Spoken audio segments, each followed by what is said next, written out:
قیامت کے دن جنت والوں کو 4 ایسی خوشخبریاں سنائی جائیں گی جنہیں سن کر آپ کی آنکھوں میں خوشی کے آنسو آ جائیں گے۔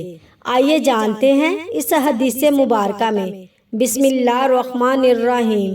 حضرت ابو ہریرہ رضی اللہ تعالیٰ عنہ اور ابو سعید خدری رضی اللہ تعالیٰ عنہ سے مروی ہے کہ نبی صلی اللہ علیہ وآلہ وسلم نے فرمایا، قیامت کے دن اہل جنت میں یہ منادی کر دی جائے گی کہ تم زندہ رہو گے، کبھی نہ مرو گے، ہمیشہ تندرست رہو گے، کبھی بیمار نہ ہوگے، ہمیشہ جوان رہو گے، کبھی بوڑھے نہیں ہوگے، ہمیشہ نعمتوں میں رہو گے، کبھی غم نہ دیکھو گے۔ یہ 4 انعامات منادی کر کے سنائے جائیں گے۔ یہ حدیث ہمیں یاد دلاتی ہے کہ دنیا کی تکلیفیں ہمیشہ نہیں رہتی۔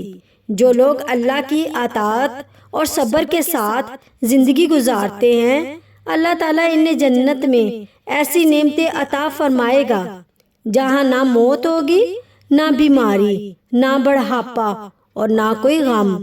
اس سے ہمیں یہ سبق ملتا ہے کہ دنیا کا ہر غم وقتی ہے، مگر جنت کی خوشیاں ہمیشہ رہنے والی ہیں۔